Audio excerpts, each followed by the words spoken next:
Ipinatawag ng NBI si former Congressman Mike Defensor kaugnay ng umano'y 5 million peso bribery sa mga nagpakilalang dating Marines.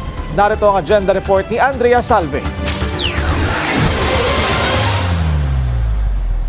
Panibagong subpina mula sa NBI ang nakatakdang sagutin ni former Congressman Mike Defensor kasunod ng umano'y panunuhol niya sa nagpakilalang 18 ex-Marines at bagmen ni fugitive resigned Congressman Zaldico. Ayon kay NBI Director Melvin Matibag, isang nagpakilalang kaanak ng isa sa umano'y ex-Marines ang lumapit sa kanilang tanggapan para isiwalat ang impormasyon.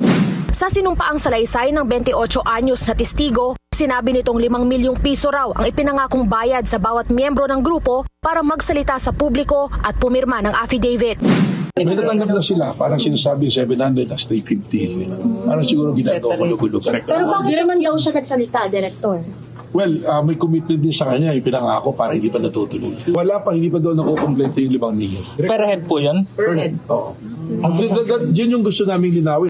Pero sa flood control hearing ng Cayetano Block ngayong araw, kung saan resource speakers ang 18 alleged ex-Marines, hinamon ni Senator Alan Peter Cayetano si Matibag. May I invite with the permission of the chairman, Director Matibag, total mahilig kayong NBI pumunta dito sa Senado na walang imbitasyon. Ngayon kayong pumunta, iniimbitahan ko kayo ngayon kasi kung yung impormasyon mo ay hindi verified, hindi naman marites ang pangalan mo. Agad naman itong sinagot ng NBI Director. Hindi talaga marites pangalan ko, Belvin Matibag. Tsaka yung marites, pagbabaeng pangalan ko, hindi. Oh. Parang Petra yan eh.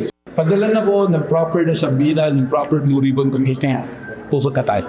Sa darating na Miyerkules, June 10, inaasahang haharap sa NBI si Defensor at ang isa sa mga umano'y ex-Marines na inuugnay sa kumantang testigo. Para sa agenda, Andrea Salve, Billionaire News Channel.